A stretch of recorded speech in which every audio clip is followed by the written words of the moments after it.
Hello, hello, hello, welcome, hello and welcome to another live stream. I'm Dan, your friendly fishmonger at dansfish.com. We do this every Wednesday at 7 p.m. Mountain Time. That's 9 Eastern for those of you who don't know where the mountains are. Thanks for being here. Glad you could join us. For those watching on the replay, I get it. Maybe one day you can catch us live, but until then, hey, that's what replays are for. Have a exciting lineup. I have something I'm pretty excited to talk to you guys. Apparently I haven't had enough to drink today. One moment. That I'm pretty excited to talk to you guys about today, which is our logo and getting your opinion on it. But before we get into all that, I want to do the shipment report. Unfortunately, we did have one occurrence. We've been several weeks now without any problems at all with the shipped fish, but we had one this week, and it was a rosy barb that I sent to Rico Stan, and it's not dead or anything, but it does look awful skinny. And I feel, what's the word? It's not ashamed, it's abashed. I feel a little bit abashed about it because I knew these were going to Rico. I like Rico a lot. I've been on his stream. He's been a great supporter. I consider him, a bit of a friend, even though we've never met in person. And I knew these rosy barbs were going to Rico, and so I personally hand selected them, and I got ones that I thought were amazing, and I double checked them, but somehow, and I can't for the life of me figure out how, a skinny one got by me. So I sent him one that is skinny, and it's too skinny. I shouldn't have sent it. Its belly's a little sunken, and there's like, I don't know, how many do I have in that tank? I'm looking at it right now. I'm going to guess there's 70 of them, 75 of them in that tank. And there's like 2 that are a little runty as far as like girth. That was one of them. And I checked to make sure I hadn't caught him one of those. I was sure I got him a good one. I knew that he would probably do an unboxing video, so I double checked. I'm like, hey, these are going to be on the internet for everyone to see. So make sure I got him good ones. I was like, yeah, these are awesome. He'll love them. And then I saw his unboxing video, and one of them on the video, I was like, oh no, because it was obviously too skinny. And that's not something that happens through like a single day of shipping or a couple days prep for shipping. It takes fish a long time to get skinny like that generally. And so somehow, Enrico, I'm sorry, I just want to tell you I'm really sorry. Somehow, even with all my double and triple checking and knowing they were going to Rico and being extra careful, somehow one got by me, and I just sent him a fish that was not up to par. So I apologize for that. I hope it makes it. Often when they're in that state, they're either the runts or they're the very bottom of the totem pole or something. And sometimes they make it, sometimes they don't. So I don't know. Maybe in a new environment with less competition, maybe he'll plump up and do well. But if he does not do well long term, let me know. I'll take care of it. But it's when you try extra hard that the bad stuff happens. I swear it is. Like when it's like, oh wait, these are for Rico, let me double check. They're going to be on, he's going to take a video, all this. When you do that extra thing, for some reason, I don't know what it is, that's how you miss stuff. And I have no clue how I missed that. Maybe I got, like, someone asked a question, I got distracted, or just didn't look at it at quite the right angle. I don't know. But Rico, I'm sorry. The good news is that is the first incident of a fish arriving that I feel like wasn't up to par, up to standard, or arrived dead or anything like that in several weeks. I can't even remember the last time we had a problem now. It's been several weeks. So, if we look at the statistics and the bell curve, we're doing pretty darn well, but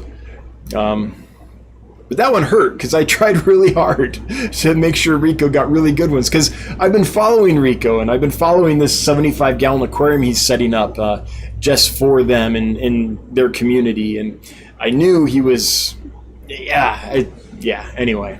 Sorry, dude. Cheers. So, with that mea culpa, Aquariums Aquatics, no good deed goes unpunished. I swear it's when I take extra care that I don't know what it is. That's when the problems happen. Is the key just not caring? Maybe. The secret of life is not 42.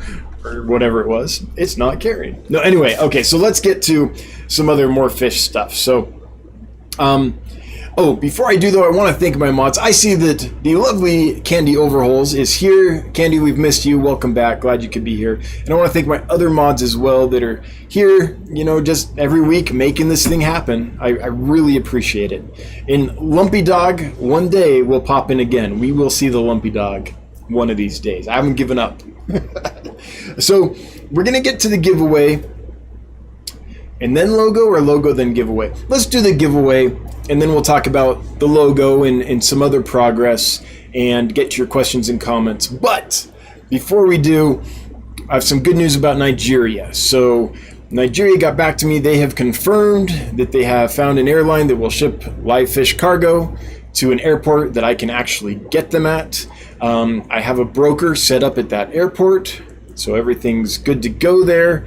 So that means we should have the Nigeria shipment in, my guess is in about 2 weeks, is my guess. Because now that that's all set up, what the company, the gentleman, I suppose, in Nigeria will do is actually go out and collect the fish, and they'll need a couple weeks to do that.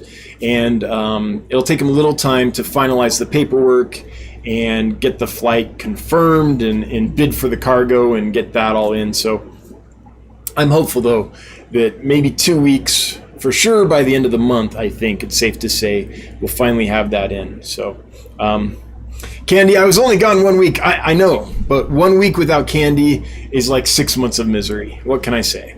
Yeah.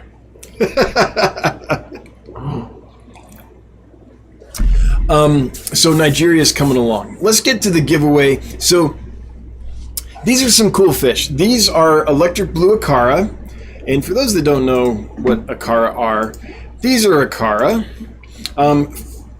For most of my fish keeping hobby, we just had the wild type Acara, which is still an awesome fish.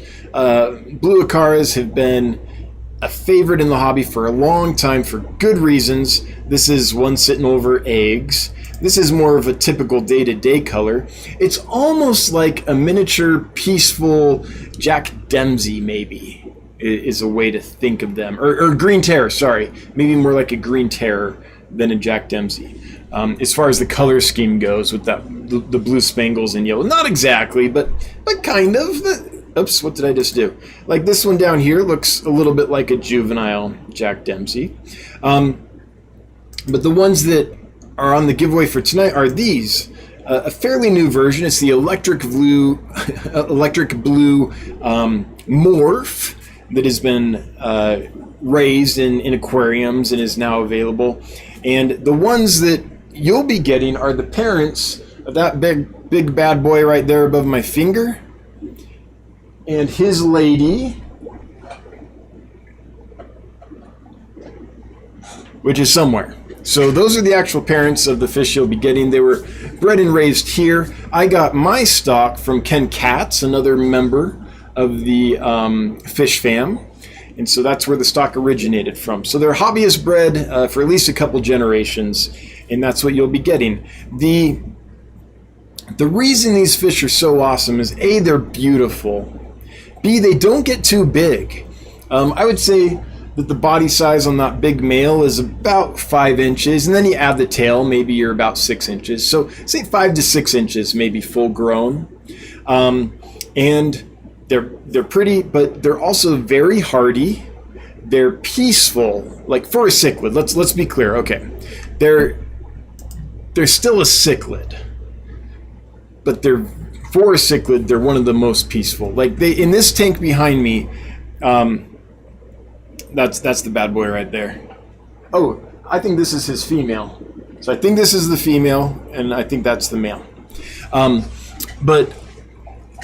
So they're still a cichlid, but super peaceful.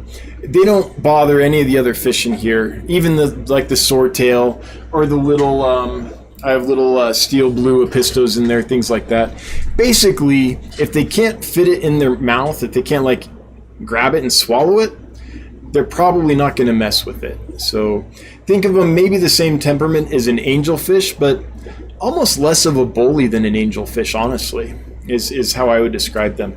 When they spawn, they do defend a territory, but they don't go on a full blood rampage, at least not in my experience. They just defend their little territory, defend their spawn, keep fish away from it for sure, but because, I mean, they're amazing parents, but they aren't gonna, in general, wipe out an entire tank or anything like that. So a good community cichlid. Hardy, easy to breed.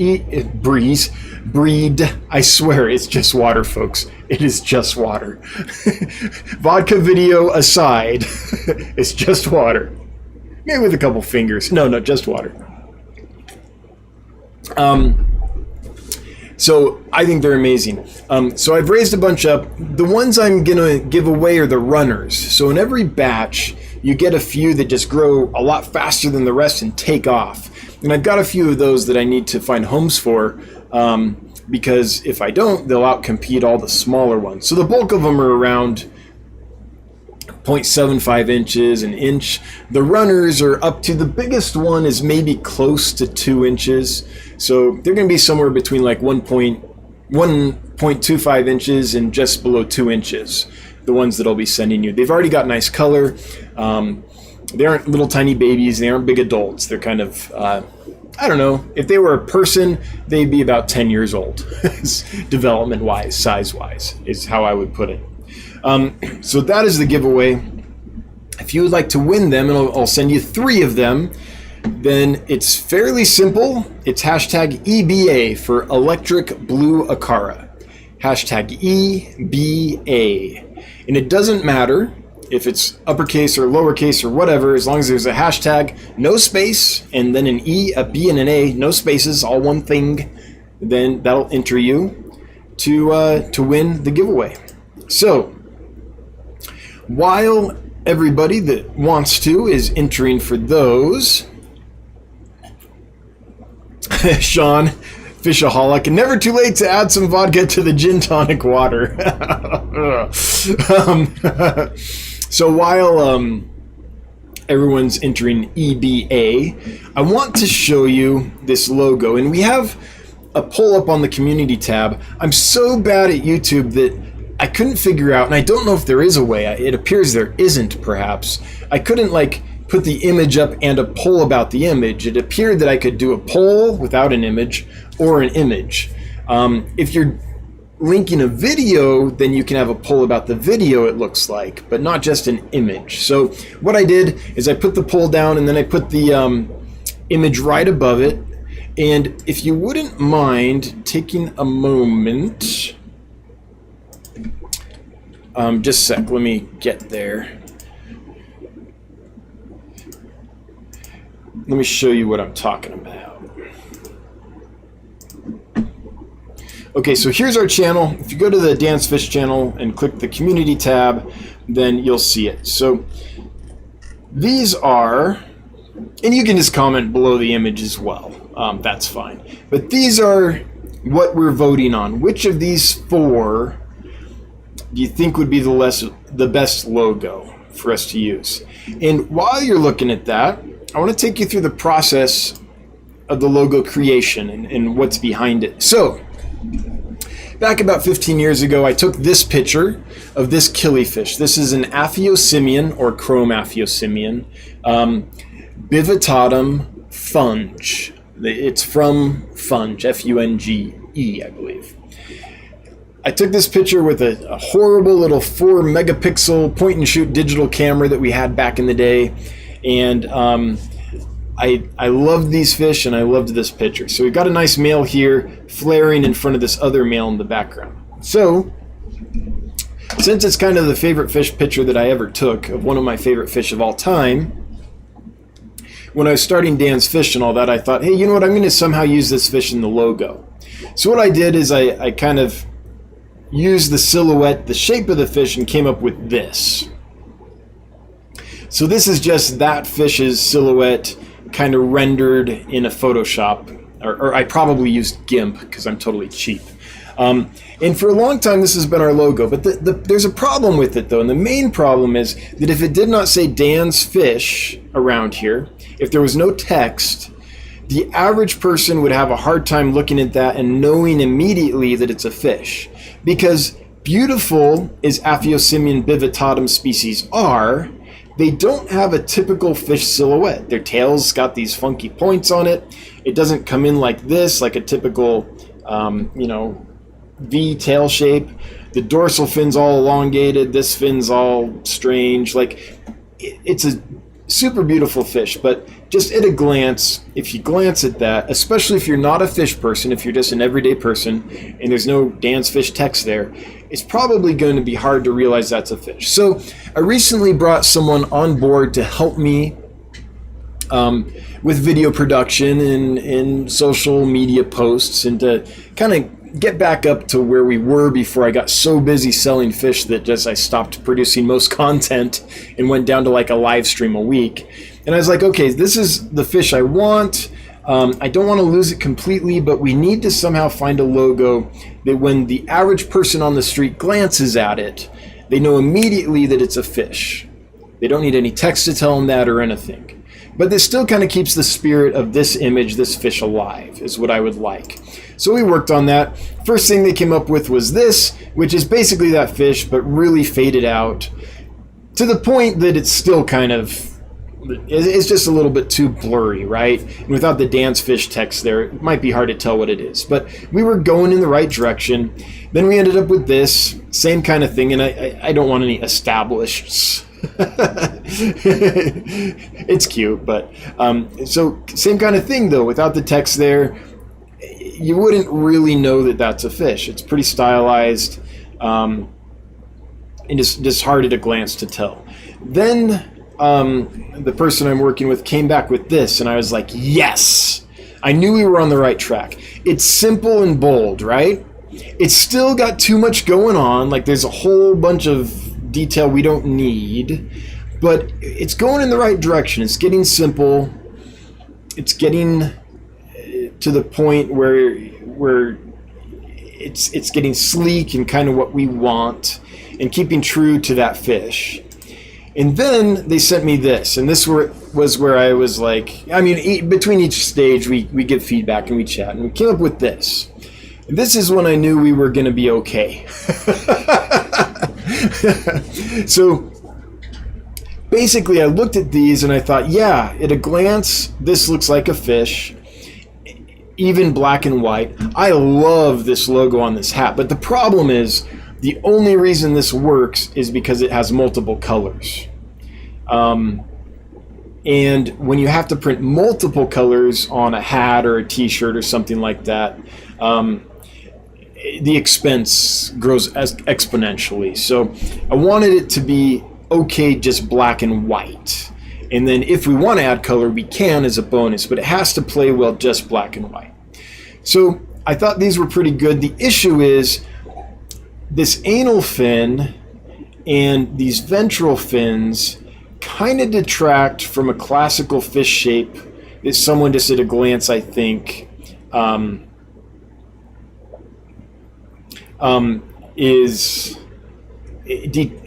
it just detracts from it. So I thought, what would happen if we just remove the anal fin and some of this detail here? And so we ended up here. These, we were attempting to be as true as that first picture as possible. Remember, this is the original inspiration right here, this bivitatum species of killifish.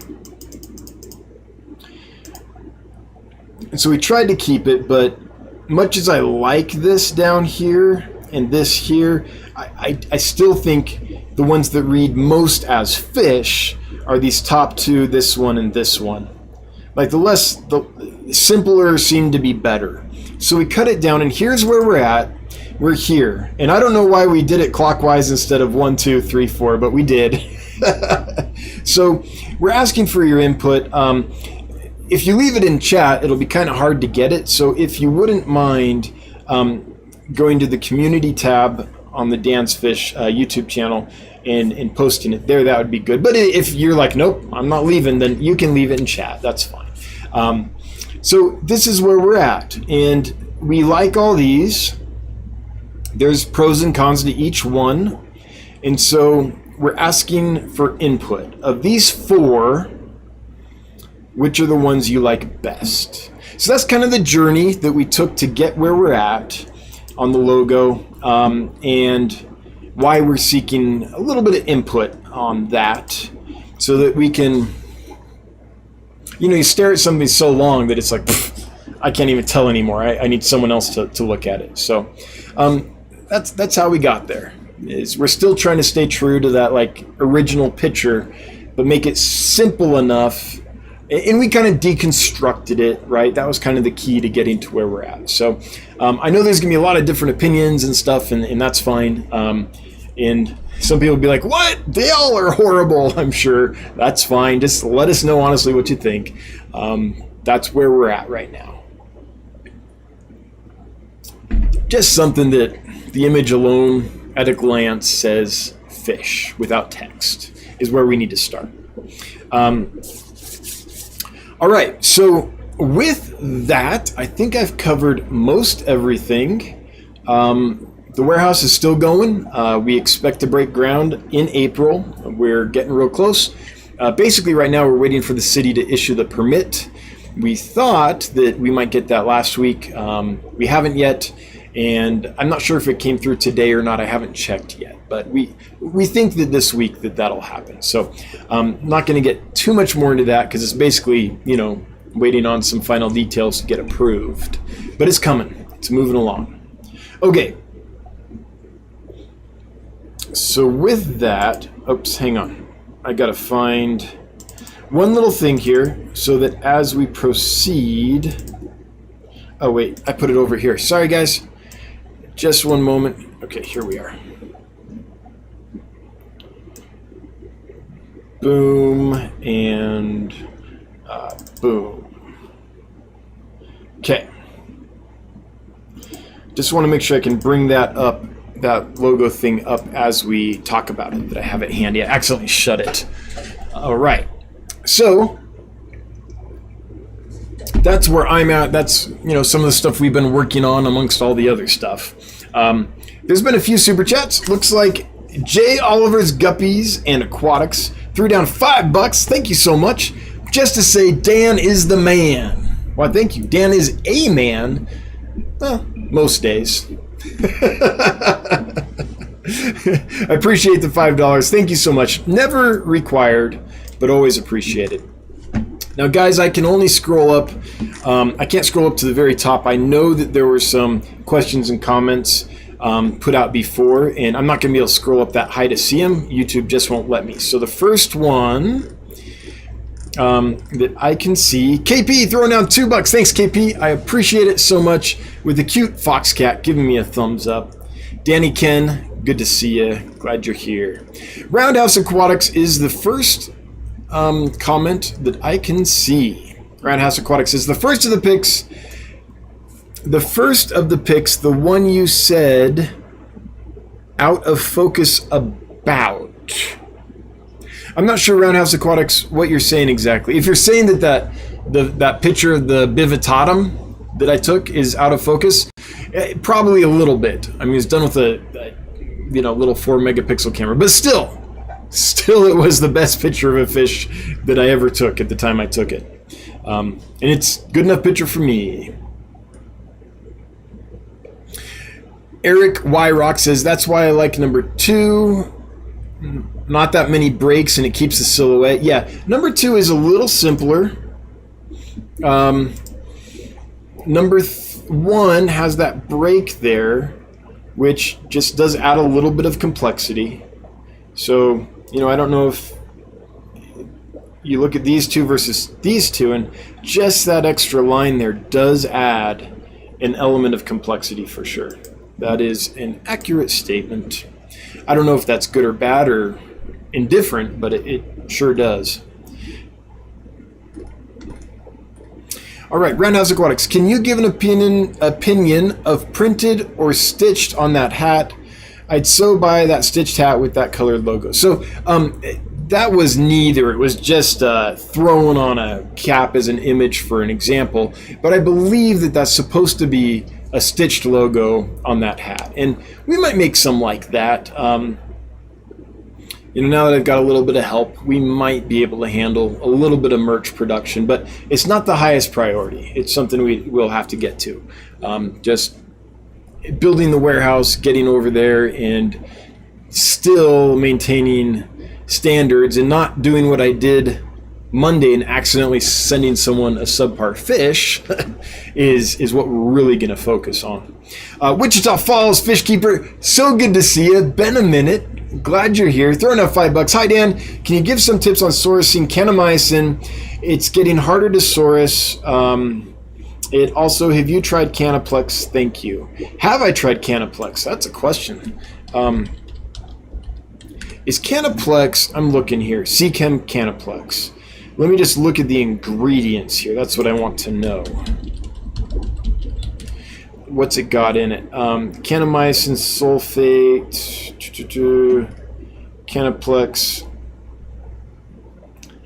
Let's see if we can find the actual ingredients.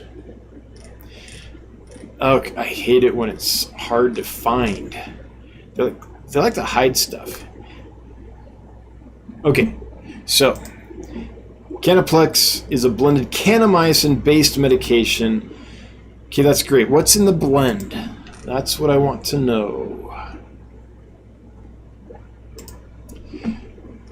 I can't remember if I've ever used Canaplex, but okay, here it is. Here's the ingredients. But it's been so long that if I have that I can't remember exactly. Okay, I thought it told me the ingredients here. Oh, Google misled me.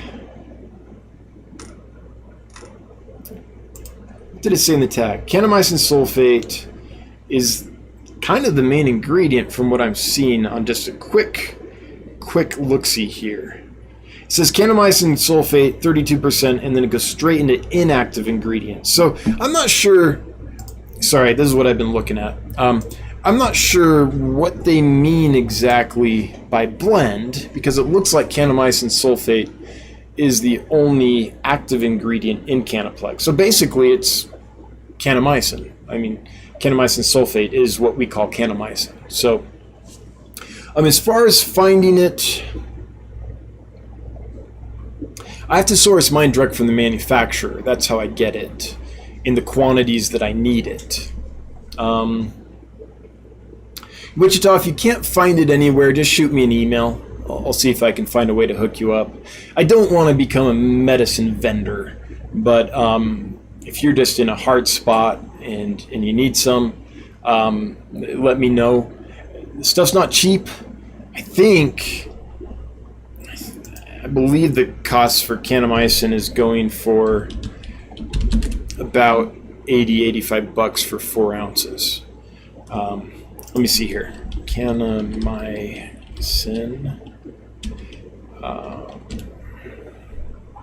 for fish. Let's see, what's eBay say?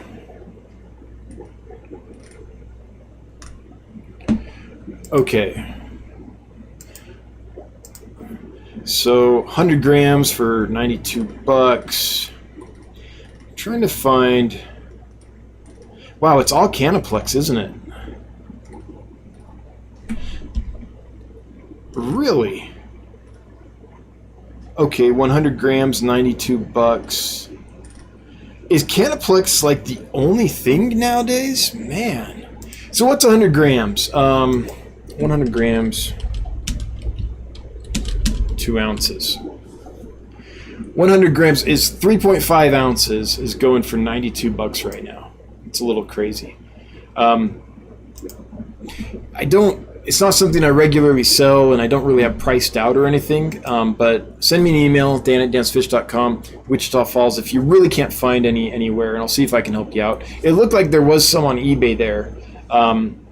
And again, I don't want to become like a med vendor, so if like 20 people email me, I want it, I'm probably going to be like, oh, never mind, I'm not getting into this. I'll send some to Wichita if you need some, because I already told you I would, but if a bunch of other people are like, me too, then don't be surprised if I'm like, I'm sorry, I can't do that. I just don't want to open up the can of worms of being a vendor of medicines and all the complexity and risks and liabilities that come with that, basically. But I'm willing to help someone out in a pinch. on a limited basis. And hopefully I don't regret saying any of this. But I think I've sold it once or twice in the past when someone emailed me and they were in desperate states and just couldn't find it. But it's not going to be a regular thing. Shady fish, they actually look like manta rays. Manta rays.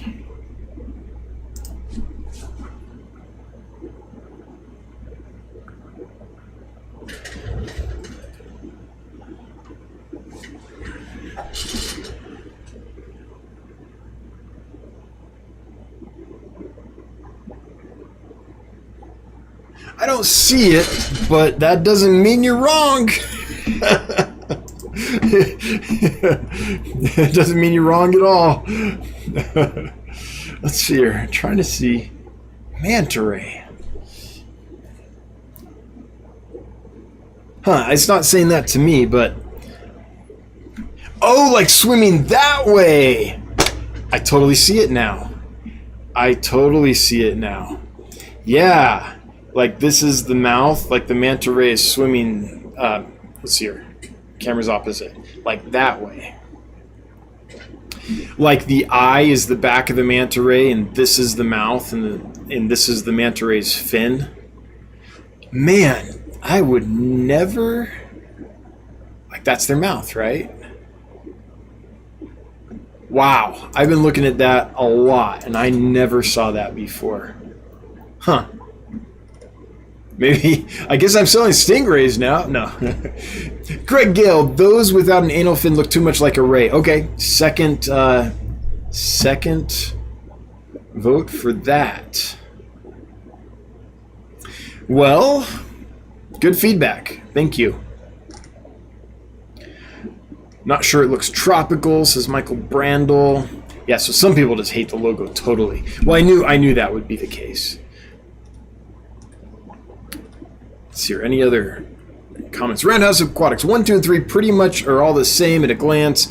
Don't do 4. The logo needs the negative space in the middle. Yeah. Although some people said that negative space in the middle makes it look like an orca, like a killer whale. And I get that too. And we're not going to find, like, there's no such thing as the perfect logo, but I'm just wondering if it looks like a fish to most people. That's kind of what I'm going for.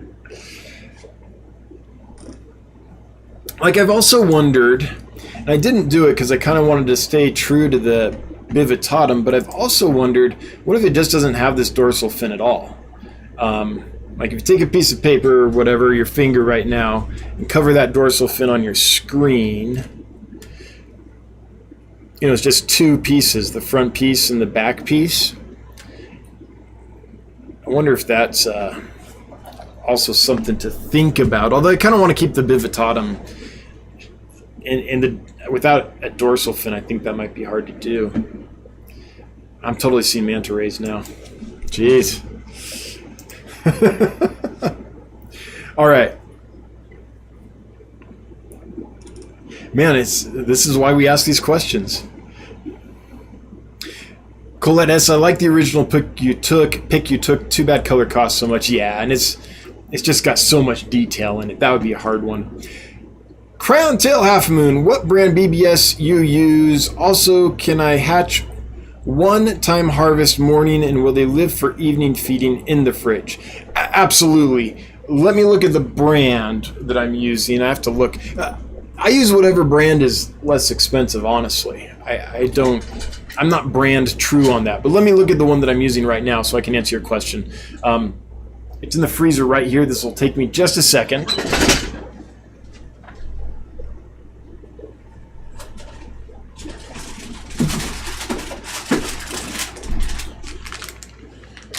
Okay, the brand I'm using right now is called, well, let's take it out of the bag so you can see it.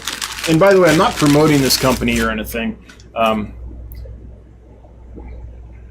Sea Brine Shrimp is just a Great Salt Lake brine shrimp.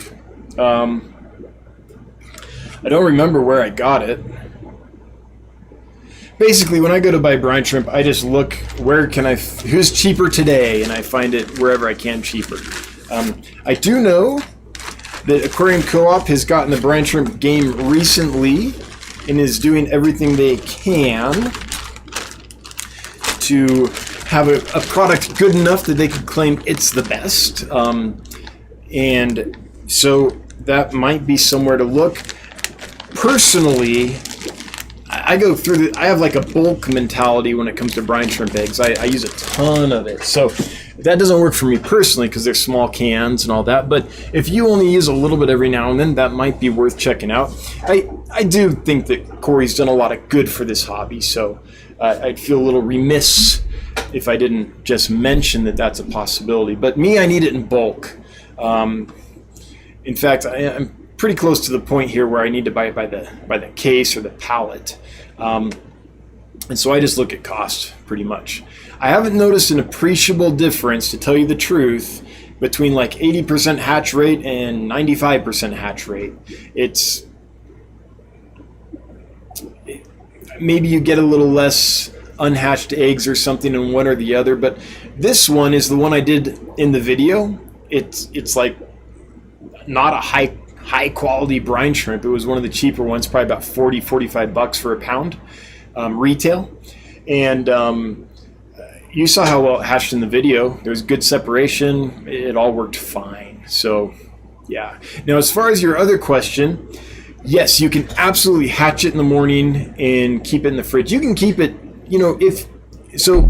depends on how quickly you catch them. If you harvest them right when they're hatching and they're still in the first instar stage, in other words, they haven't molted yet, then they have a lot of fat and stuff in them and they'll last longer. If you hatch later, maybe they've been hatched for a few hours and they've gone through a couple molts. Now they might be to the point where they actually have to eat food to stay healthy and have energy, at which point they're going to last a lot less time in the fridge. So when baby brine shrimp first hatch, they don't eat. They just live off their yolk sac. Ideally, that's when you harvest them because they have more nutrition and they don't need to eat yet. So if you get them at that first instar stage and you put them right in the fridge, and when you put them in the fridge, put them in something with a good, nice surface area, so there's plenty of oxygen absorbing in there.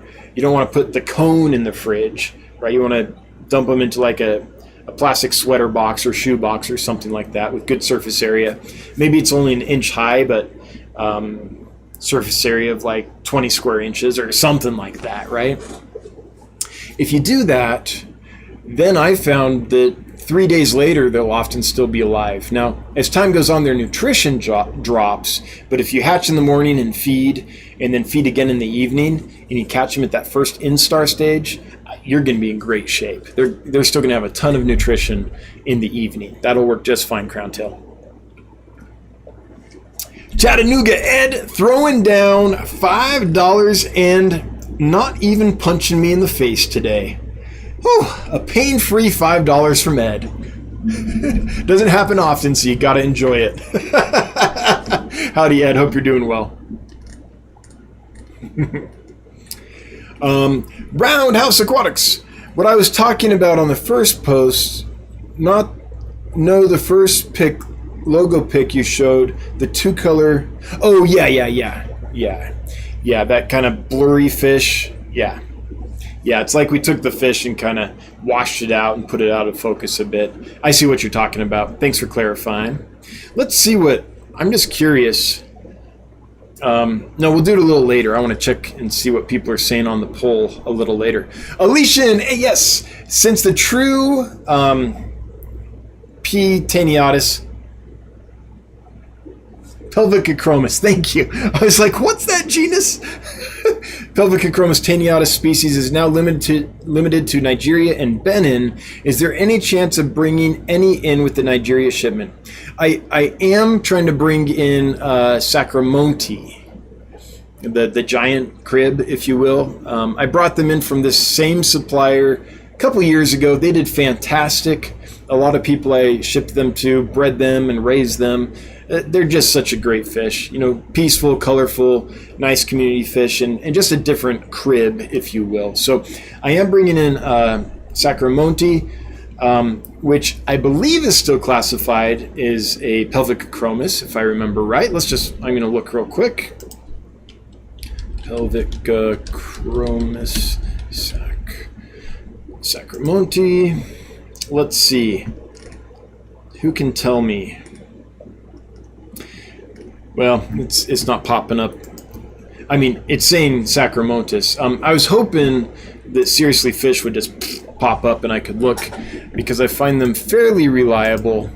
There is another site, which, thank you to Preston John, shared this with me, which is kind of a scientific repository where real legit names are recorded, but it would take me a little while to find it there, so I don't want to take the time.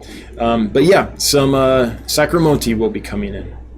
Wichita Falls says, thank you, Dan. Hey, you're welcome. So I one of the reasons I'm willing to do this is I owe Wichita Falls. Back in the day, I haven't forgotten this. Back in the day, Wichita was nice enough, knows I like killifish, and was nice enough to send me a few pairs of some different species of killifish. Didn't charge me or anything. Asked if I wanted them before, thank you. Like, no one likes it when animals they have to care for just show up randomly. It's like, great, I don't know where to put this. But, sent me some killifish, didn't charge me or anything. So I've been looking for a way to pay Wichita Falls Fish Keeper back for that for a couple years. So this might be a way I can do that. So that's one reason I was willing to do that. Erie Lacardis. Number 2 would make a nice bottle opener. It's your logo number 2 here. Oh, yeah. With that there, or is it? Yeah, it's got to be that there. All right, anyway. A. Gonzalez, suitable replacement, I think, is Furin 2. Kind of. Totally different medicines. Really what you want to do, in my experience, is use nitrofurazone, which I believe is currently the active ingredient in Furin 2. Furin 2 used to be a blend. Oh, geez. This might be misinformation. Double check me. But I believe Furin 2 at this time is pretty much just nitrofurazone. But nitrofurazone and Kennemysin in conjunction with each other, used simultaneously, synergetically, in my experience has been really good. There's a lot of medicines you don't want to mix, but Kennemysin and nitrofurazone, from the research I've done and the experience I've had, actually synergize together and become more useful, more effective, and not necessarily much more potent, or not potent, more toxic, right? So you can use them safely together. And there's a big difference. Kennemysin is absorbed into the fish without the fish having to ingest it. Nitrofurazone, again, I'm not a chemist or a doctor, but I've researched this stuff pretty in depth to try to understand it for my own use and my own purposes. From what I understand, nitrofurazone is not absorbed into the fish if it doesn't eat the fish. So it'll take care of infections on the exterior of the fish, but unless you put it in food and feed it to the fish, it's probably not going to do much internally. But if you use nitrofurazone and Kennemysin together, then you get the best of both worlds. The Kennemysin is absorbed through the skin and gills of the fish, probably more the gills, to get internal, and the nitrofurazone treats the external stuff. And there's what Aquarium Pharmaceutical Products, I believe, is the website in the company that did a whole bunch of research on that, and that's where I'm getting that information from. Sean, aka Fishaholic, my live bear 60-gallon tank has pea gravel substrate. When I'm vacuuming the gravel, I see a lot of air bubbles coming out of the gravel. Wonder why planted tank lost one fish a week. You're losing one a week steadily, or you lost one a week ago, maybe. Thoughts? So, I've personally never used a deep gravel bed unless I was using an under gravel filter back in the day. In which case, as long as you got your siphon tube down into the gravel to remove all the detritus that would clog it, you didn't get those anoxic or anaerobic zones where you get that decomposition and that sulfur gas is released. So I don't have a lot of experience with that issue. I have seen it in other tanks, though, as I'm visiting fish rooms and things where there's this deep gravel bed, and then you'll see gas bubbles in there.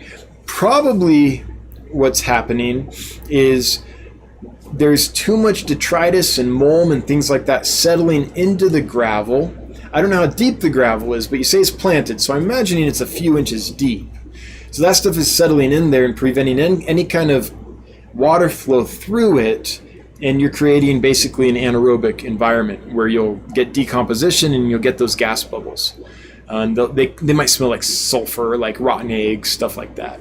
So the only solution I know of to prevent that is to keep the gravel clean enough that there's some circulation through it, and to gravel vac, and by which I mean not just the surface of the gravel, but actually getting down in the gravel and removing all the detritus and stuff that's decomposing in there.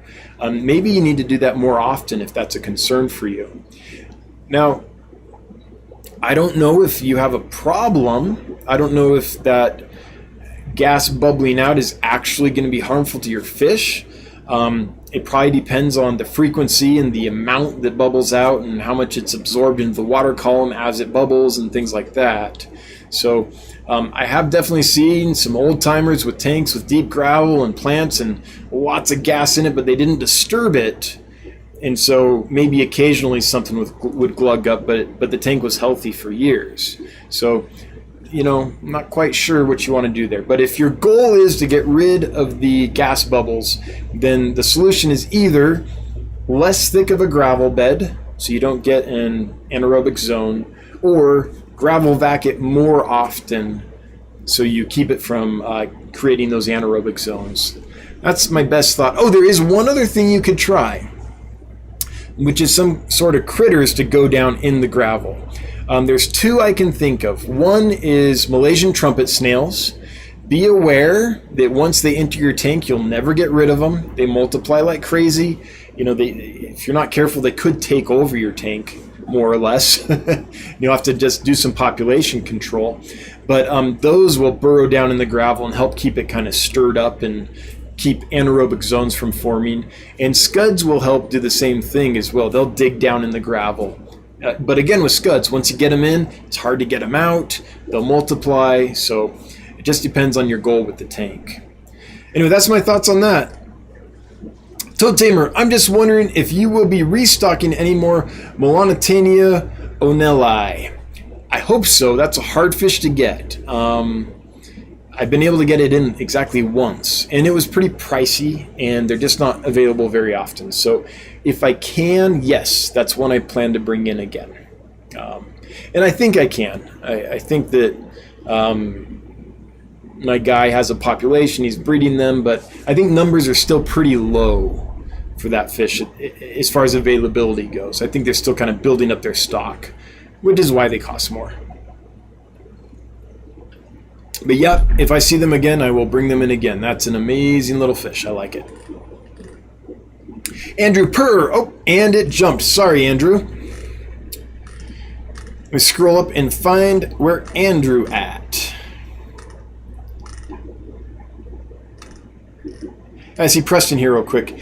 Also, a 22-year-old advertising guy. Logos don't matter. Names do. Just make sure you love it. Oh, I agree. I agree. Logos aren't. Like, I've been living off that, so I'll get to you in just a second, Andrew. I've been living off this one for a long time, and it's pretty obvious that we kind of just homemade that real quick, right? But I honestly think that what matters is your brand, and to me what a brand is what people think and feel when they see your company or think of your company. Like, that to me is what's important. What do people think and feel when they think of you in their experience with your company? Yeah, I agree. Andrew Purr, are you moving your current tanks to your new facility or starting with all new? Yeah, so let me see if I can actually show you this really quickly in a way that will explain it better than words. So let me just grab an image here that I think... Okay. So this is a rough image that I mocked up. Let me maybe move... No, we're fine. Of the warehouse. This is phase 1 of the warehouse, this top bit here. And down here is phase 2. We'll be expanding into more square footage within a couple years, hopefully. But for now, these up here on the wall represent all the 75-gallon tanks that I currently have in my basement. Actually, they won't all fit, but this is the ones that I can move into the warehouse. And then this short row here and this half of this row here represent all the 75 gallons that I currently have in the garage. The rest of this is all new tanks that are coming in. So what will happen is the tanks are already ordered. They should be here the first week of May.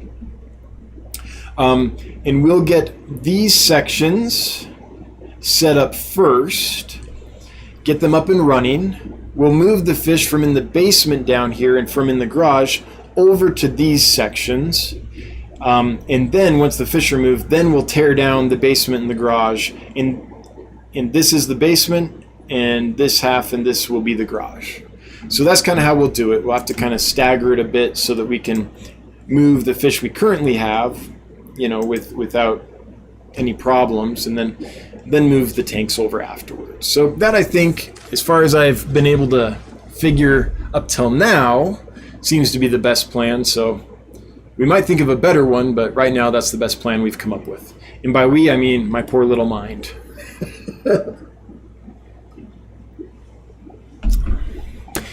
Son of a quack! Oh, that's great. Son of a quack. Honestly, never heard of you until yesterday, where you were mentioned in another person's fish live stream. Checking you out now. Well, hello. Glad you're over here. Glad you made it. Ditherfish. At first I thought they were manta rays too. Yep. I'm getting that. I would never have thought that, but I'm hearing you loud and clear. When one person says something, it's like, okay. But then when a whole bunch of people are telling you the same thing, it's probably something you should pay attention to. I don't know if that's good or bad, or it's not good. I don't know if that's like, oh, scrap it all, but it's good to know. Audrey Sampson, the orange and blue logo looks like the Miami Marlins logo from a few years ago. Yeah, and we're not going to do that one. So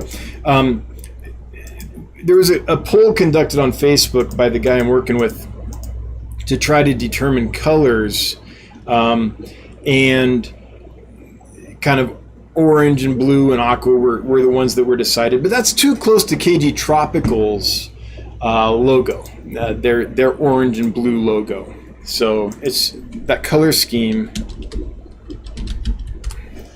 KG Tropicals. Most people here know KG Tropicals probably, but if you don't, this is their logo. All right, this orange and blue kind of yin-yang fish symbol, which is a great logo, I've always thought. So what I'm planning on doing is my family crest colors. So growing up, my grandpa had a tapestry of our family crest on his wall. Apparently, back in the day, we used to be somebody. I always found it ironic that my grandpa had like a family crest on his wall, because he grew up as a dirt farmer in Hope, Arkansas. But and nothing wrong with that, but it was like, we're royalty, huh? So this is our family crest. And so this kind of gold and, well, that's tiny. This kind of gold and blue color is what I think I want to do. Just because, A, it's, you know, my family crest colors, which I think is kind of cool. But B, it's those are complementary colors on the color wheel, so they work well together. Paul Soltero, in the end, it represents your business, so you just have to be happy with it. Yeah, I agree. Or you have to be happy with it, yeah. I honestly, though, I don't think logos make a brand or a business. It's just, In fact, I think you could probably have a perfectly good business without a logo. It's honestly more about reputation. It's about reputation, not about logo. But it's nice to have a logo, and so we're going to have one. Christopher Arneson, you don't see any effect on hatching when buying the cheapest? I don't. Now, I haven't done any kind of, we're talking about brine shrimp here. I haven't done any study where it's like, hey, how many grams were put in, how many grams hatch versus how many waste eggs. What you don't want is eggs that poorly separate. So you don't want your baby brine shrimp to sink to the bottom and then have a bunch of shells down there too, because then you can't, then when you harvest, you have a bunch of shells mixed in with the baby brine shrimp. That's the only thing that would turn me away from a brand of brine shrimp really quickly. But I haven't experienced that really. Years ago, I had a can that didn't separate very well. I don't remember the brand. I mean, this was a long time ago. But in general, as long as the eggs separate well from the baby brine shrimp, I could kind of care less what it says about quality and 95% versus 90 versus 80 and all that. Yeah. Now, that's just me. I've never studied it. I'm just a dude that hatches and feeds a lot of brine shrimp. But yeah, that's my thought. Mickey M. Or was it Mikey? Oh, geez, now I can't remember. I'm going with Mickey today. It'll be Mikey next week.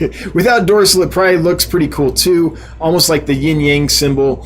Not a bad logo to have. Yeah, I mean, if KG Tropicals hadn't already done the full yin-yang, I might be there. I think they did a great job. Roundhouse Aquatics. Why not use the real fish pic as the logo? Oh, it's just... It basically relies on color and so much texture and complexity that is a very expensive and difficult thing to reproduce with any kind and make it still look decent, especially if you're trying to do a t-shirt or something. Every color, every shade, all that complexity just adds another. Now the shirt's another $10. Now the shirt's another $10. Now the shirt's another $10. And it's not exactly as if we're creating a logo in order to make merch, but we don't want to create a logo that prevents us from making merch. That doesn't seem like a good idea at all. Fish Tank Barn threw down a super chat, and true to form, YouTube won't let me scroll down far enough to see what you wrote. So Mike, I'll get back to that. Thank you for the super chat though.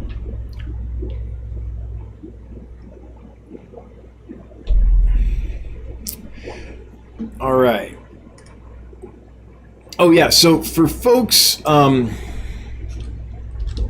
thank you. Bob's telling folks to go to Dan's Fish Community tab and see the logos and comment. So yeah, if you go to Dan's Fish on YouTube and click Community here, then you can see this, where the logos are that you can vote on. And that's fine. You can comment down there, or you can actually fill out the poll and comment there. So either one's fine. We don't care which way you do it. Just want to get a sense of what people think, and I don't know. I think it's fun to vote on stuff like that when I'm into it, so I thought it might be fun for folks to see and chime in on. Chevy Fish. My 2 cents, use your current logo, add an eye to it, and put it swimming horizontal. All right, she's saying why it ain't broke, don't fix it. Just tweak it a little bit. Crown Tail Half Moon, appreciated the answer on BBS. Thank you so much. I am looking for cheaper ones and saw yours hatch good. Do you recommend decapsulation for a better hatch? No, I've messed with decapsulated eggs, and they're fine, but they didn't... No, it didn't make much difference to me. In fact, hang on, let me show you something. I did make a mistake with brine shrimp. I'll be right back. So I made a mistake and bought these, which are, I think, decapsulated. They're called Easy Eggs. Hang on. Will it? There we kind of go. I bought them, I think, through Brine Shrimp Direct. I could be wrong about that. And basically, I was all excited because it was like 80 grams. It was sold by the weight. BrineShrimpDirect.com, yeah. So it was sold by weight. And I was like, dude, that's a whole lot of eggs for a great price. And so I bought them. I didn't realize they're in liquid. So that's the reason they're so heavy. So I don't recommend these. They hatch okay, but they create a big sticky mess, is what I found. So I would avoid the easy eggs at Brine Shrimp Direct. But besides that, which actually made things a lot worse, the decapsulated brine shrimp eggs just didn't make things a whole lot better. Yeah, so I didn't worry about them. They're a lot more expensive. Crowntail Halfmoon, appreciate... Oh, wait. Already got that one. I think the main reason for decapsulated brine shrimp eggs is if you want to just feed the eggs straight without hatching them. I think that's the reason to get those. And I tried that, and I didn't have a whole lot of luck with it. Turns out fish don't want to eat rock hard, dry little nuggets. I mean, they'll eat pellets, but they didn't tend to want to eat the decapsulated brine shrimp eggs when I just fed it straight. Now I can see a fish tank barn. It says, Dan, you need a cowboy hat on the fish since you were in Wyoming. Yeah, that's true. That's true. Like a steamboat rendition. So, steamboat.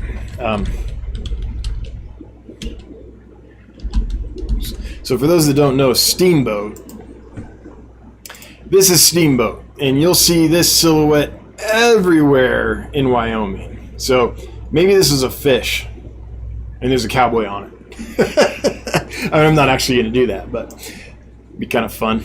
I'm not that into the cowboys lifestyle, but it's kind of fun. Rico Stam throwing down $5, digging the rose lines and Denison barbs. Good, Rico. I'm glad to hear it. I hope that skinny guy fattens up and does okay for you. Sorry again about that. I feel kind of like a dunce that I sent you that one. Okay. RB Animals and Collectibles. Let me make sure I didn't skip anybody. I'm skipping Fishymon 64 because that's a question about decap brine shrimp, and I kind of just answered that. Are those Archerfish in the tank behind you? They are. So these are the Burmese clouded Archerfish, Toxotos blythii, one of the true freshwater species of Archerfish. This one, and I believe it's the small scale Archerfish. I'd have to do some research. Come from pure freshwater habitat, so you don't have to add any salt. So I've liked Archerfish for a long time, but I don't like having to do brackish water tanks, so these are perfect because they don't need brackish water. Alrighty. Fish Tropic. At Dan's Fish, for what disease do you use those 2 medications for? So I often use them just prophylactically when a new shipment comes in. For the first week, I'll treat with that. But if a fish has something, and I try not to immediately go to that because they need to be in, like, apart from, prophylactic normal thing. Let's say I have a fish in a tank, it's been there a while, and suddenly it's acting a little weird, and I can't figure out what's wrong. Let's say I've tried some parasite medicines and things that aren't going to destroy the biological balance of the tank, and the fish isn't getting better.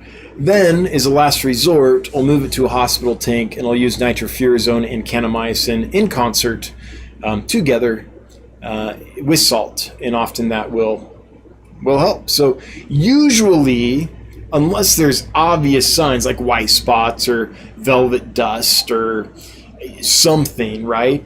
Usually, or often, probably usually, we just know that the fish isn't doing well, but we don't actually know what's wrong with it, right? We're not vets. We don't have a lab. We don't know how to diagnose unless it's super obvious. And sometimes we're still wrong. Like ick, there's over 22 organisms that can create white spots on fish. Some are ick parasites, some are other parasites, some are viruses. Like, we suppose it's ick, it usually is, but we're still not even sure then, even if we see white spots. But the point is, if a fish is sick and I don't know what's wrong with it, I'll try the stuff that doesn't wipe out the entire biological balance of the tank first, and I'll try to leave the fish in the tank, unless it's like being bullied or something, because it's pretty stressful on a fish to be taken out and put in a pretty much bare hospital tank. But when all that fails, then I go to Kennemysin and nitrofurazone. Or if it has symptoms that make me suspect strongly that it is a bacterial issue, then I'll use it as well. But always in a separate hospital tank, because it will totally wipe out the beneficial bacteria and the plants and other things in your established aquarium. But it's very good though about treating bacterial infections. So basically, there are two main bacteria that cause disease in aquariums, and this comes from scientific studies. I've researched this. I believe this to be true. This isn't just me making this up. Like, there's scholarship I've read to back this up. They are Aeromonas and Columnaris, and these two bacteria are responsible for the majority of illnesses that are bacteria related in aquariums. And they both happen to be gram-negative bacteria. Kennemysin and nitrofurazone are very good at killing gram-negative bacteria. That's why they destroy all the beneficial bacteria, all the nitrophine bacteria in your tank when you use it, because those are gram-negative bacteria as well. There is a fairly common bacteria called Streptococcus, I think I'm saying that right, that creates illness in aquariums as well. It's like number 3, and that is a gram-positive bacteria.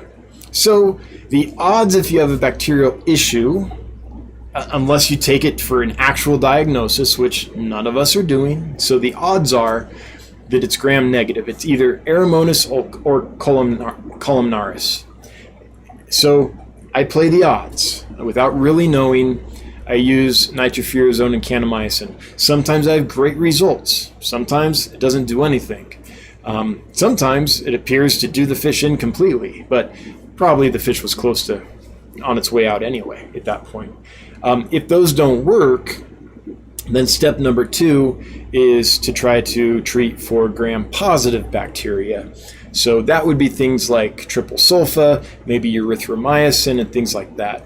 But you have to be a little careful to not just, how do I say this? Do your research and find out if the medicine you're using will benefit the fish in the way you're using it. There are lots of medicines we use and we put them in the water column without realizing the fish has to actually eat those for it to be absorbed into the fish's system. And then there's other medicines that are readily absorbed from the water column into the fish via their gills and are much more effective. So there's all kinds of things to think about with that. But anyway, that's a long-winded way to answer that question. Hopefully that I answered it. So it's rarely a specific disease. The question was, which diseases do you use those medicines for? Because we so rarely actually diagnose our fish and know precisely which disease we're treating. Usually we don't know. We're just guessing. It's one part of this hobby and this industry that I wish were better, but without access to aquatic veterinarians, which simply don't exist in most cities, what are you going to do? I guess the options are you try your best and you play the odds. It's like, what's the most likely culprit according to research? Let's try that one first, right? So you play the odds or you do nothing, I guess. So it's far from ideal, the whole fish treating in this industry, in this hobby. Okay, let me scroll up. Okay. It's 8:09. There's 212 folks watching. Let's go ahead and do the giveaway and not wait till the very end. That way, the folks that chime in at the very end just for the giveaway get thwarted. Wahahaha. So we're going to do the giveaway here. This is for 3 electric blue Acaras that were bred and raised right here at Dan's Fish. These are the parents behind me when you see the electric blue Acara swim around.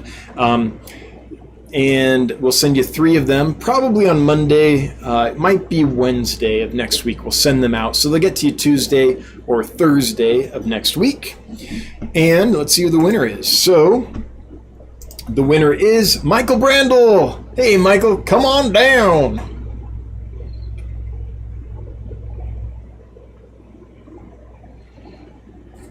So, Michael, you've got about a minute and a half to just let us know you're here. And then you'll officially have won, and we'll tell you what to do after that. While we're waiting on Michael, Kids Aquatics is alerting me that Crowntail Half Moon asking, isn't there an online website that explains different aquarium meds and if they can be mixed or have contradictions to treat fish disease? If you know the link, please. There is. Let me pull up the link for you. I have it bookmarked here. Oh. Hopefully that didn't kill the stream. Oh, it wouldn't have. I did that over Nightbot. I didn't mean to. So here it is. Well, here's one of them. There's quite a few. But here's a good place to start.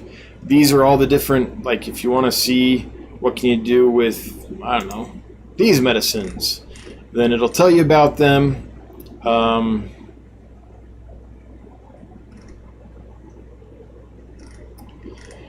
Yeah, quite a bit of information there. And I wouldn't say that it's the end-all be-all by any means, but this is what you're looking for. It'll have a list of contradictions. So it says, don't mix with these medicines, or you could have an issue, right?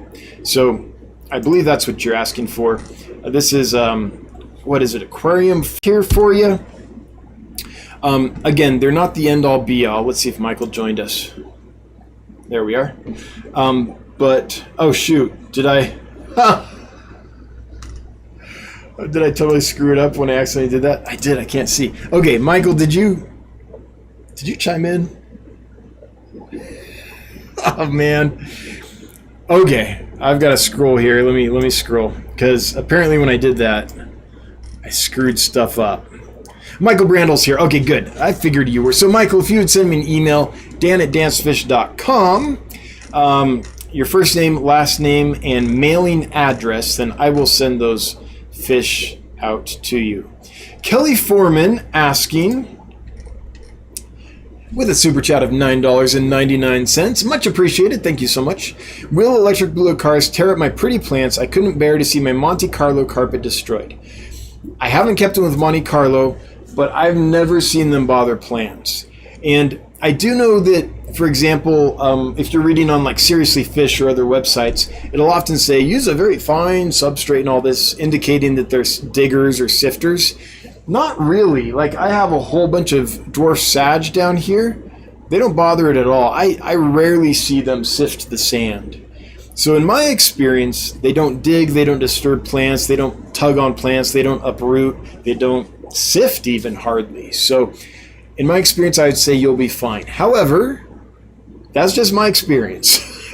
I've never kept them with Monte Carlo. Could someone here chime in? If you ever had problems with electric blue Acara in plants, I haven't, but I would hate to tell Kelly Foreman, oh, it'll be fine. And then, man, I worked on that carpet for 5 years and now it's destroyed, right? I'd hate to be that guy, but I've never seen it. I've never heard of it either being a problem. Okay. Whew. Let me scroll back up. I missed some stuff.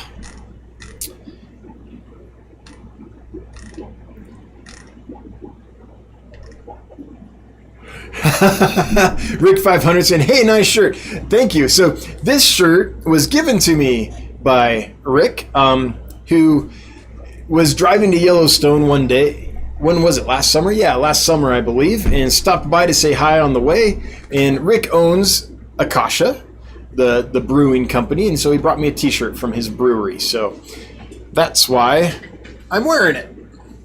Thanks, Rick. It was a pleasure to meet you. All right. Still scrolling here. Okay, got it. Now, I do want to say that American Aquarium Products isn't the only site to look at. There's also like official sheets out there when you're using medicines that, I don't know, it's almost like a material data safety sheet or something where it tells you what a formularia, I guess, that veterinarians would use when they're looking up how to dose something or what cases to use it in, things like that. There's scholarly articles you can read about test cases of using different medicines with different fish and the results. And there's all kinds of information. And I'd encourage you all, I know it's not everyone's cup of tea, but in the situation as it stands right now, ain't nobody gonna help us but ourselves. Like it's not like dogs or cats where there's plenty of vets around. There's a whole industry set up around that. And so when you need help with your dog or cat, you can take it to the corner vet, right? Or whatever, and get help. Fish, it's just not that way. There is no industry set up where it's likely that in your area you can go get a hold of your local vet when you have trouble. There are some in some cities, but it's not ubiquitous by any means. And so we're kind of on our own, and it's an area like shipping where I think we really need to improve. Unfortunately, with laws and regulations and just the fact that medicines can be dangerous, it's something that's a little sketchy, but we don't have much option. So I would encourage everyone, do the research. Don't just put up a Facebook question, say, hey, what do I do? And have a bunch of people chime in, because you'll get such bad information. Actually dig in, do some research. I'm not even talking about when you have a problem. Like, hey, my fish has this fuzzy thing on it. What could that be? I'm talking about just a general sense of the big issues and the most likely ways that you could successfully treat them before you have a problem, so that when you have a problem, you can kind of just brush off your notes or, refresh yourself a bit and kind of have a baseline to go with. Now, I doubt lots of people will do that, but it is an area we could really improve for sure. All right, Kind All Night. When will you get Betta Embellis in again? I'm not exactly sure. The last group took forever to sell through. And the reason I think is twofold. They're sold to me as Betta Embellis, but there is some question as to whether they are 100% pure Betta Embellis. Every time I do a video on them or show them, I get a lot of comments from Betta geeks that say, hey, that's got red in the fin, it's a hybrid, or that's not true Betta Embellis or something. Now, I don't know if I believe them, and the reason is you cannot correctly identify fish based on color alone, and that's what they're doing. They're like, hey, that fin has some red. It's got to be a hybrid, or it's not Betta Embellis. And I'm like, yeah, have you actually visited every location in the wild where Betta Embellis are? Because maybe the strain you have doesn't have any red in it, but maybe another location, a couple hundred miles away does have red in it, stuff like that. So I'm very leery of people that look at a picture and are like, that's not that fish because of this color. It's like, no, we often have to go deeper than that to truly identify or misidentify a fish. But there has been some question about that, and I'm not sure. I'm just going off my supplier's word. So not positive, I guess, of how pure they are. There's been some questions raised about it. I generally get all females with maybe one or two males mixed in, and people want pairs. So I sell the male and a couple females, and then I'm left with this big group of females, right, that are hard to move. So I don't know if it's a good move to bring them in regularly. Every now and then, I think I will, but I don't know when the next time will be, to tell you the truth. Punchy Paints, I think of breeding is pleasure when I see you. Well, You would, wouldn't you, Pam? But I'm not sure that would work well for a logo. Yeah, if you're not in on the joke, people could take that wrong, for sure, for sure. Mr. Maris, thank you for the emerald and red dragon rainbows. They look great. Shipped to Illinois. Hey, you're welcome. And I think in a few months, when they really come into their own, that's going to be awesome. Both those fish are, you know, when they take time, right? The emeralds, let's see here. No, the multis, the reds, right? Hang on.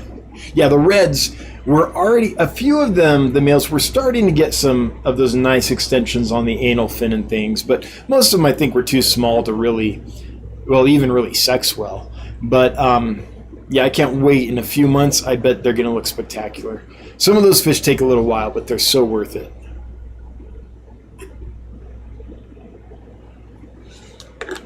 Yeah, Kyle's Aquariometrics. Number 4 is awesome, but your current logo has the world's coolest apostrophe. Yeah, so that is what that idea was, that the tail of that fish would be the apostrophe for dance right here. I'm glad you picked that up. I'm not sure how obvious that is. But the main issue is just it looks like a blob. A pleasing blob, yet a blob. All right. Let's see, how are we doing? 8:22, and there's still 158 people here. All right. That's what happens when you draw early, I guess. Thomas Oliver, any idea how long it will take to have the warehouse up and running? No, because I've never done it before. I'm just guessing. So here's what we are doing. By the end of this month, I will have all the water and air pipes plumbed with valves. So I'm going through and drilling holes in pipes and putting in air valves and water valves. So that'll all be ready by the end of this month. Then first week of May, the aquariums should arrive. So May will be all about painting and drilling aquariums. I've got a couple leads on some folks that can dado out the slots on the vertical stands for the aquarium racks. That should be done by June 1st. So June, we'll take those and we'll put the horizontal pieces on them. So by the end of June, mid-June, we should have the racks done enough to move into the warehouse. All we'll have to add is the spacers, because they're easier to move without the spacers, right? We'll have the aquariums drilled and painted and ready to plumb. And we'll have the air lines, the air valves and the water valves all in place. So when we can take occupancy, we can put those air valves and water valves, those pipes with the manifolds, if you will, up over the tanks, put them together, glue them in. We can put the racks up and throw the tanks on and pretty much be ready to go. So I make it sound so easy. My guess is it's going to take a month of really hard work, maybe 6 weeks. I'm not sure. It's a month to 6 weeks probably to get everything moved over and set up, just because there's a lot of it. And then it's going to take another week or so to test the system, maybe 2 weeks, make sure that it's stable and the fish are doing well in it, and then place large orders to fill the system. So I would say that sometime between August and September, between August 1st and the beginning of August and end of September is when we'll probably be up and running. Somewhere around there. Sometimes I think, it'll be mid-August, and sometimes I think, it'll be mid-September. I'm not quite sure. Now, this is all assuming that we actually can take occupancy on July 1st. Which is the plan. But maybe the construction gods will smile on us. I don't know. Priscilla MK, good to see you, lady. Throwing down $1.99. Appreciate it, and appreciate you as well. T-Shot throwing down $5. Thanks, T-Shot. I appreciate it. It's always groovy when money falls from the sky.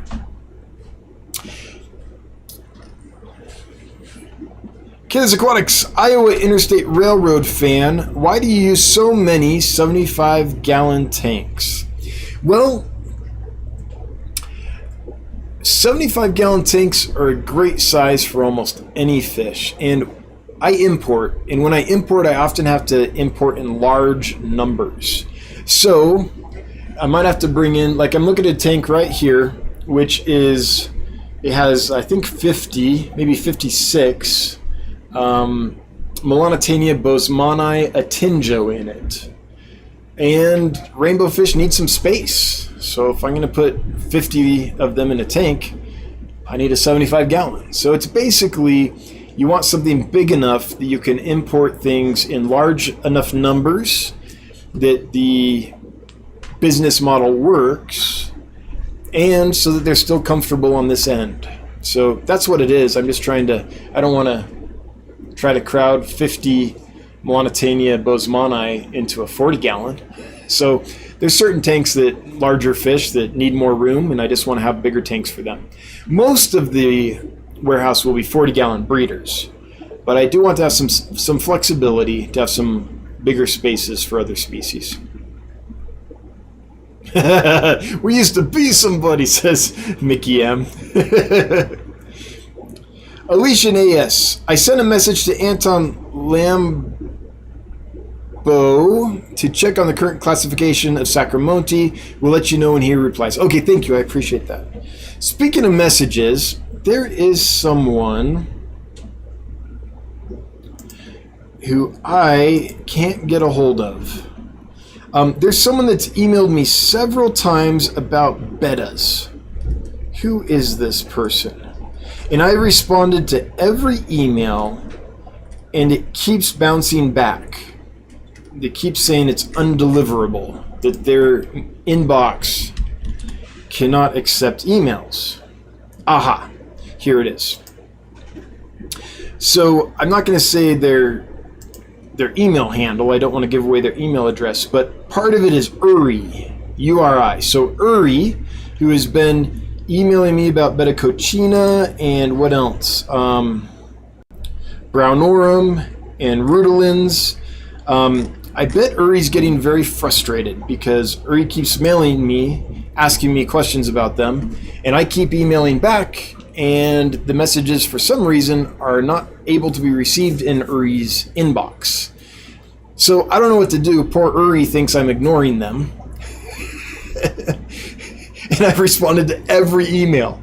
At this point, I think we're up to five or seven emails, something like that. So Uri, if you're out there listening, I know your real name isn't Uri, but that's kind of the, I think that'll let you know who I'm talking about if it's you. I'm trying. I don't know how else to get a hold of you. For some reason, every time I send you an email, I get a bounce that says this message could not be delivered. This person's inbox is not configured to receive emails. So it's kind of like when you try to call someone and their voicemail box is full. It's like, okay, I don't know how to leave a message. So I'm trying. I'm sorry. I'm sure you're frustrated. I don't know how else to get a hold of you, though. All right. T-Shot. Oh, T-Shot left a note. I couldn't see it earlier. I just added the black rams that I purchased from you to my ram tank fresh out of HQ. He's absolutely stunning. What a healthy looking fish. Awesome. I'm glad that he worked out well for you and you didn't have the Rico Stan experience. Kevin Long throwing down $5. Thanks. Advanced fish are Endler guppies a different species. So different species. Endlers are wingii, I believe is how you say it, and guppies are reticulatus or something like that. So same genus, two different species.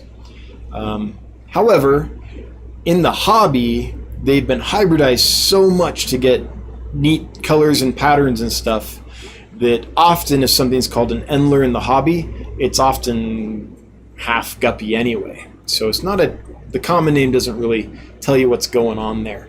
But there are pure strains of Endlers that are still pure wingii, if that's the correct, or is it wengii? Something like that. Yeah, but they are different species technically. Now we're at the end here. I am sorry that I'm not going to get to everybody. It has been a busy night of questions and comments, and I appreciate everyone who left a question or comment. Pardon me. And I'm sorry for those that I didn't get to. I'm not trying to ignore you. It's just we only have so much time.